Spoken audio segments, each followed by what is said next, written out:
បាទសូមជម្រាបសួរពុកម៉ែយាយតាបងប្អូនទាំងអស់គ្នាផងដែរបាទវិលមកជួបគ្នាជាបន្តទៀតជាមួយនឹង Channel បាត់ថតតាន់ក៏ដូចជាបាត់វីដេអូកំសាន្តផ្សេងៗពី Channel ខ្ញុំបានផងដែរបាទគឺថាប្រហែលថ្ងៃនេះគឺបន្ទាប់ពីមានមេឃភ្លៀងខ្លាំងបងប្អូនណាបាទបន្ទាប់ពីមេឃភ្លៀងខ្លាំងហ្នឹងគឺបាទមេភ្លៀងបងប្អូនបាទមេភ្លៀងហ្នឹងគឺថាចេញមកច្រើនមែនទែននៅពេលល្ងាចណាបាទនៅពេលល្ងាចពេលប្រឡប់ហ្នឹងគឺបាទមេភ្លៀងហ្នឹងគឺថាចេញច្រើនមែនទែនបាទអានេះគេហៅថាអាចថាមេភ្លៀងឬក៏គេហៅថាស្ដាច់កណ្ដៀណាបងប្អូនបាទហើយអ្នកភូមិខ្លះអ្នកស្រុកខ្លះគេអាចហៅថាសត្វផ្សេងបាទហើយនៅពេលដែលក្រោយពេលដែលសត្វមេភ្លៀងនឹងចេញច្រើនគឺបាទក្រោយមកគឺមានសត្វដូចជាគីង្គក់បាទហ៊ីងឬក៏កង្កែបបាទផ្សេងក្នុងនោះក៏មានបាទសត្វតុកែក៏ដូចជាសត្វជីងចក់ឬក៏សត្វផ្សេងបាទតែងតែមកស៊ីនៅមេភ្លៀងនេះតែម្ដងបាទនេះគឺថានៅពេលល្ងាចហ្នឹងគឺថាបាទឲ្យតែមានមេឃភ្លៀងខ្លាំងបងប្អូនណាគឺជាពិសេសគឺផ្ទះខ្ញុំបាទហ្នឹងគឺថាសម្បូរមែនទែនបាទគឺទាំងមេភ្លៀងបាទទាំងជីងចក់ទាំងតុកែបាទក៏ដូចជាបាទហ៊ីងគីង្គក់អីហ្នឹងគឺថាសម្បូរបាទហើយថ្ងៃហ្នឹងបាទក៏មានបាទសត្វផ្សេងផងដែរបាទ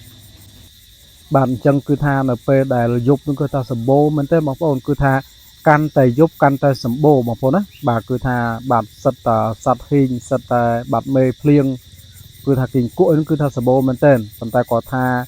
ដោយសារផ្ទះខ្ញុំបាទហ្នឹងគឺมันបាទចាប់มันសម្លាប់នៅសត្វហ៊ីងសត្វគីង្គក់អីទេបាទគឺมันសម្លាប់ទេគឺទុកវាឲ្យនៅនឹងទៅអាណិតវាអញ្ចឹងណាបាទมันថាជាសត្វស្លាប់ឬក៏អីទេគឺថាបាទក្រុមគ្រួសារខ្ញុំបាទហ្នឹងគឺมันធ្វើការសម្លាប់សត្វទាំងនឹងទេបាទគឺឲ្យវានៅផ្ទះបាទឲ្យវានៅផ្ទះហ្នឹងទៅបាទដោយបងប្អូនទស្សនាគឺថានេះបាទគីង្គក់កំពុងតែបាទប្រើនៅអណ្ដាតកំពុងតែលិតនៅមេភ្លៀងបងប្អូនណាគឺថាផ្លាប់តែម្ដងគឺសម្បូរមែនទែនបាទចំណែកឯសត្វហ៊ីងបងប្អូនណាបាទសត្វហ៊ីងនេះគឺថាបាទស៊ីមេភ្លៀងគឺថាយូរបានស៊ីម្ដងណាបាទគឺថាឲ្យតែមានមេឃភ្លៀងធំភ្លៀងខ្លាំងអញ្ចឹងទៅគឺថាមានមេភ្លៀងចេញមកពីក្នុងដីបាទស្ដាច់កណ្ដៀហ្នឹងបាទចេញមកពីក្នុងដីគឺថាមានសត្វហ៊ីងសត្វគីង្គក់បាទចេញមកបាទស៊ីបាទមេភ្លៀងហ្នឹងបាទ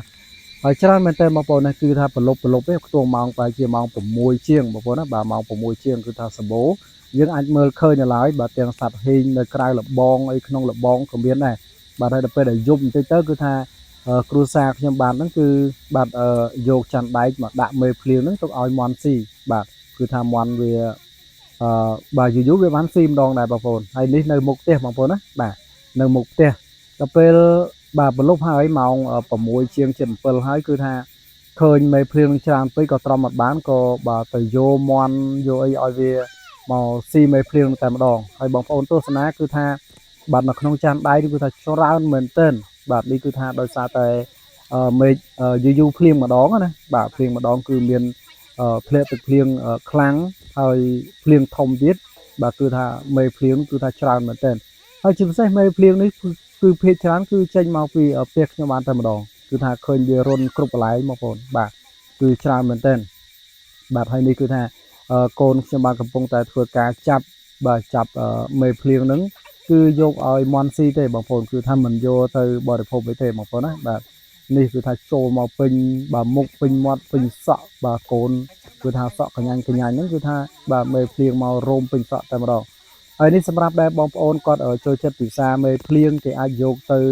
លីងបាទយកទៅលីងមេភ្លៀងហ្នឹងបាទធ្វើជាបាទម្ហូបក្លែមឬក៏ហូបលេងបានដូចគ្នាបាទហើយអ្នកខ្លះទៅក៏អាចយកទៅហូបជាមួយនឹងបាយផងដែរបាទមេភ្លៀងហ្នឹងណាបាទប៉ុន្តែដោយសារខ្ញុំបាទនៅពីតូចគឺធ្លាប់ហូបដែរបងប្អូនណាបាទគឺយើងធំអញ្ចឹងគឺយើងយកមេភ្លៀងហ្នឹងទៅលីងបាទទៅលីងទៅវាជ្រុះស្លាតជ្រុះអីហើយបើយើងធ្វើការបរិភោគដូចជាហូបលេងឬក៏ហូបជាមួយបាយបានដែរប៉ុន្តែដោយសារកូនរបស់ខ្ញុំបានហ្នឹងគឺមិនសូវជាហូបទេបាទមិនសូវហូបចឹងទៅពួកគាត់មិនសូវបាទស្និទ្ធក្នុងការហូបណាបាទអញ្ចឹងក៏បាទមេភ្លៀងទាំងអស់ហ្នឹងគឺមិនຕົកទេគឺຕົកសម្រាប់តែបាទចំណីបាទសัตว์មាន់ទេបាទហើយបងប្អូនកុំភ្លេចជួយចុចគេថាជីវបាទ Subscribe Like និង Share នៅ Channel SB Report ក៏ដូចជាពី Page បាទ SB Report ផងដែរដែលជា Channel បាទថតនៅសត្វក៏ដូចជាដំណើរកម្សាន្តផ្សេងៗទៅកាន់តំបន់ផ្សេងៗនៅក្នុងបាទប្រទេសកម្ពុជា បាទសម្រាប់ពេលនេះខ្ញុំបាទសូមគោរពលាសូមអរគុណ